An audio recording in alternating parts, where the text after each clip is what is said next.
Nabanita Mitra. I hope I'm pronouncing it right.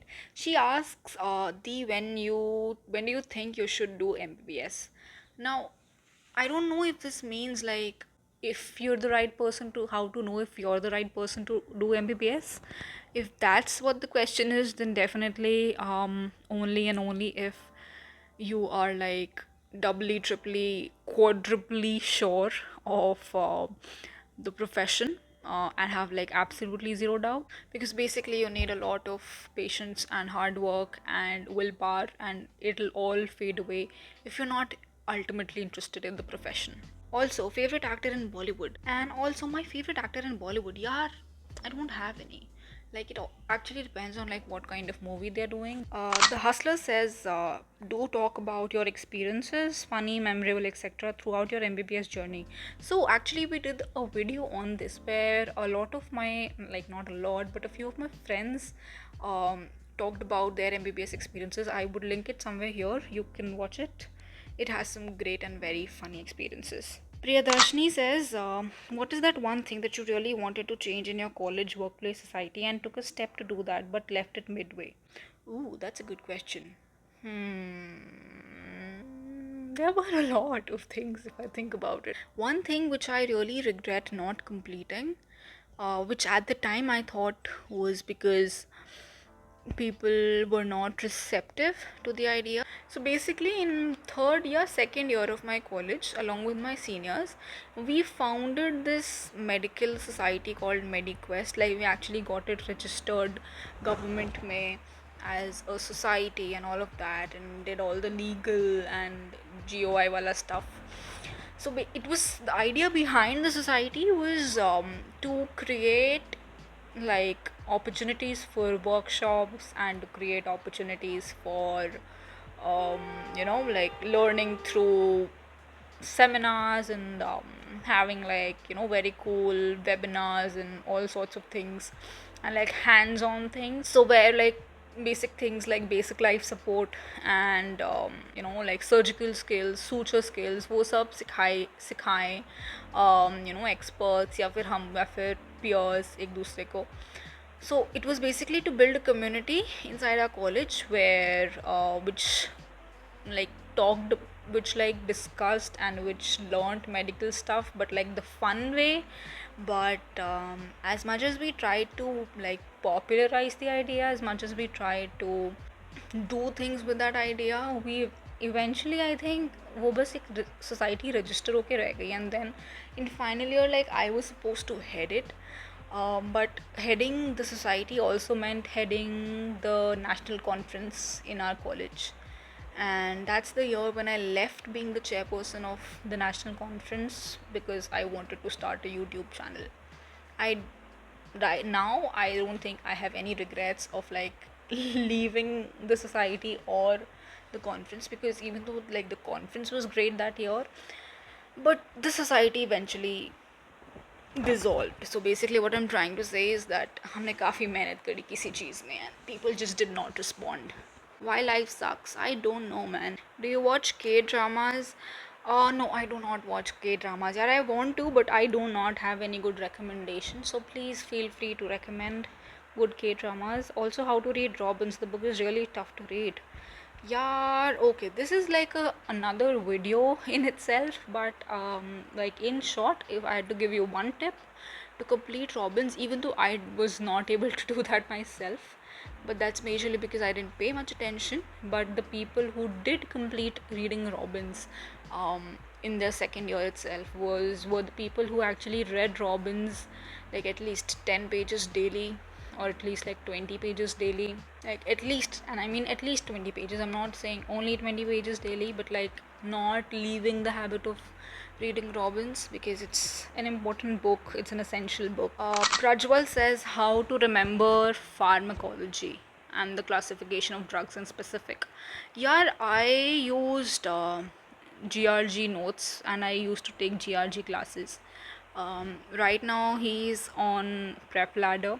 I think I don't know any other way to remember pharmacology, to be honest. And is it important in pre PG and PG exams? Yeah, it is pretty important, and not because they would ask you like direct questions ki which group does it belong to, but they can give you clinical scenarios, and then they'll be giving questions. And if you know what group of drug was supposed to be used in the clinical scenario, and if you know what class a particular drug belongs to, you're able to crack it even though you don't like remember the whole list of drugs for every condition. But if you just know the group, and if you know what's in the group because you've read it in pharma, it's easier. Guyton or Genong for first year. So basically, I used Guyton for the most part, and like someone else replied as well on your comment, Himanshu. I think I used Guyton, but I would suggest that you use Genong because it has more content that comes in university exams and is more relevant to the Indian scenario. Does Vishal asks, does MBBS suck your personal life in long term as being lifetime medico? And how satisfactory is being the doctor at the end? So how satisfactory it is, the scale is broken. I can't describe how satisfactory it is because it's gold.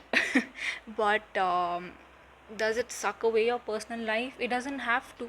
I mean, in the beginning, yes, you will find it difficult to juggle things, but I guess in like a month or two of MBBS, and when you get a knack of how to study for exams, what's important, what's not, and like what kind of questions are asked, because the way questions are asked in MBBS and the way they used to be asked in school, that's pretty different.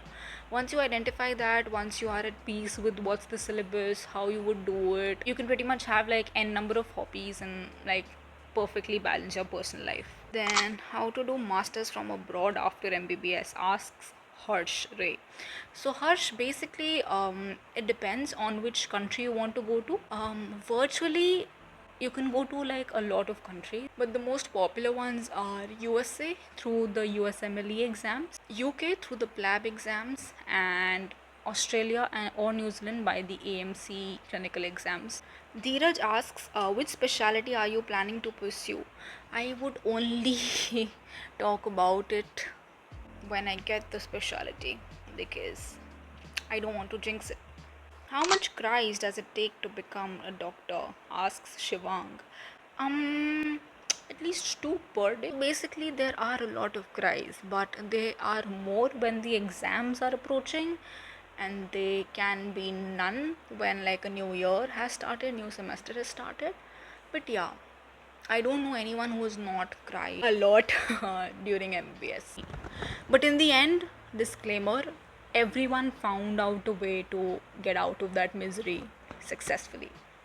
So Nisha Tiwari asks something about your family and do they support you in your journey of YouTube and medical. So Nisha, in my family, I have mom, dad, and my brother, but they're fully supportive of the YouTube channel and definitely supportive of the whole medical life. Rather, Macy's other mama checks my YouTube algorithm. Okay, salary after MBBS. So, if you are joining as a government in a government setup as a junior resident, although obviously this is not fixed, I only know about this in the Delhi scenario. The salaries are somewhere around 60 to 70k, if I'm not wrong. In private sector, although, however, it's much lesser. It's around. It starts from 30,000. Obviously, can go up as you gain more experience. That's what I know. Obviously, I can be wrong, and it does vary from like one institute to another institute.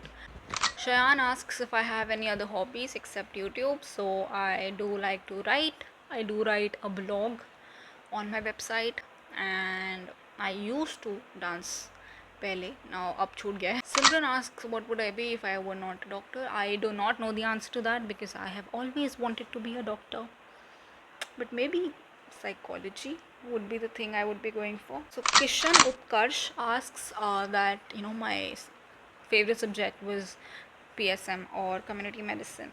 So did I read Park, and if yes, then how? So basically, when I say that my favorite subject is community medicine, I want to tell you guys that community medicine is not just about park. I am still pretty intrigued by the subject, so I used to also do like online courses. So there is this website called eHealth Global eHealth Courses or eglobalhealthcourses.com, or usme they have these mini courses on public health issues, and I would take them. Obviously, I was also not good at reading Park because it's not necessarily the best book in the world, but that's what is asked in our exams. How do I read it? How does anyone read it? Is again the answer to anything is multiple revisions, multiple revisions, which is not a very difficult task in our college because काफ़ी thoroughly community medicine पढ़ाते थे हमें. But yeah, when I say I am interested in community medicine, that's because I'm like genuinely interested in public health, not just the subject, not just the topics which are given in Park. My college name was Lady Harding Medical College.